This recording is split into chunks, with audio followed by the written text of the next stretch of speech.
Hi friends, ನಾನಿವತ್ತು Andhra pop ಮಾಡ್ತಾಯಿದ್ದೀನಿ. ಹೇಗೆ ಮಾಡೋದು ಅಂತ ನಿಮಗೂ ಹೇಳ್ಕೊಡ್ತೀನಿ. ಮೊದಲಿಗೆ 1 ಕಪ್ಪು ಬೇಳೆ, ಅರ್ಧ ಕಪ್ಪು ಹೆಸರುಬೇಳೆ ಎರಡನ್ನೂ ಚೆನ್ನಾಗಿ ತೊಳ್ಕೊಂಡು ನೀರಲ್ಲಿ ಹಾಕಿ ಅದಕ್ಕೆ ಒಂದು 4 ಹಸಿರುಮೆಣ್ಸಿನ್ಕಾಯಿ ಹಾಕಿ ಒಂದು 3ರಿಂದ 4 ಕೂಗನ್ನ ಕೂಗಿಸ್ಕೊಳ್ಳಿ. ಈಗ ಬೆಂದಿದೆ ಬೇಳೆ, ಇಷ್ಟು ಚೆನ್ನಾಗಿ ಬೆಂದರೆ ಸಾಕು. ಇಲ್ಲಿ ಸ್ವಲ್ಪ ನಾನು ನೀರು ಕಮ್ಮಿ ಹಾಕಿದ್ದೆ, ಆದ್ದರಿಂದ ಸ್ವಲ್ಪ ಗಟ್ಟಿಯಾಗಿದೆ. ಮತ್ತು ಇನ್ನು ಸ್ವಲ್ಪ ನೀರು ಹಾಕ್ಕೊಂಡು ನೀಟಾಗಿ ಮಿಕ್ಸ್ ಮಾಡ್ಕೊಳ್ಳಿ.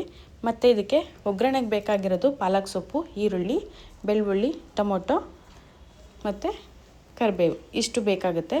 ಈಗ ಒಗ್ಗರಣೆಗೆ ಫಸ್ಟು ಬಾಣಲಿಗೆ ಎಣ್ಣೆ, ಸಾಸಿವೆ, ಜೀರಿಗೆ, ಬೆಳ್ಳುಳ್ಳಿ, ಜಜ್ಜಿರೋ ಬೆಳ್ಳುಳ್ಳಿ, ಕರಿಬೇವು, ಒಂದು ಈರುಳ್ಳಿ ಮತ್ತು ಇದಕ್ಕೆ ಹಿಂಗು ಹಾಕಿ ಬಾಡಿಸ್ಕೊಳ್ಳಿ. ಈ ಈರುಳ್ಳಿ ಎಲ್ಲ ಫ್ರೈ ಆದಮೇಲೆ ಅದಕ್ಕೆ ಒಂದು ಟೊಮೊಟೊ ಹಾಕಿದ್ದೀನಿ, ಸಣ್ಣದಾಗಿ ಹಚ್ಕೊಂಡು ಟೊಮೊಟೊ ಹಾಕಿ. ಟೊಮೊಟೊ ಎಲ್ಲ ಚೆನ್ನಾಗಿ ಫ್ರೈ ಆದಮೇಲೆ ಇದಕ್ಕೆ ಚೆನ್ನಾಗಿ ತೊಳೆದಿಟ್ಕೊಂಡು ಸಣ್ಣದಾಗಿ ಹಚ್ಕೊಂಡು ಪಾಲಕ್ ಸೊಪ್ಪನ್ನ ಹಾಕ್ಕೊಳ್ಳಿ.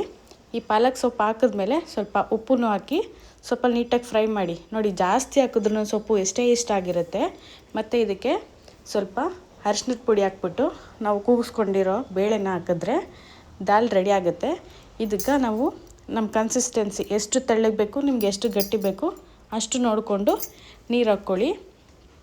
ನೀರು ಹಾಕ್ಕೊಂಡು ಚೆನ್ನಾಗಿ ಮಿಕ್ಸ್ ಮಾಡಿಕೊಂಡು ಒಂದು 10 ನಿಮಿಷ ಬೇಯಿಸ್ಕೊಂಡ್ರೆ ಸಾಕು. ಆಂಧ್ರ ಸ್ಟೈಲ್ ಪಪ್ಪು ರೆಡಿ. ಬಿಸಿ ಬಿಸಿ ಅನ್ನದ ಜೊತೆಗೆ ತುಪ್ಪ ಹಾಕ್ಕೊಂಡು ಪಪ್ಪು ಹಾಕ್ಕೊಂಡು ತಿಂತಾಯಿದ್ರೆ ತುಂಬ ಚೆನ್ನಾಗಿರುತ್ತೆ. ನೀವು ಒಂದು ಸಲ ಟ್ರೈ ಮಾಡಿ ಹೇಗಿದೆ ಅಂತ ತಿಳಿಸಿ.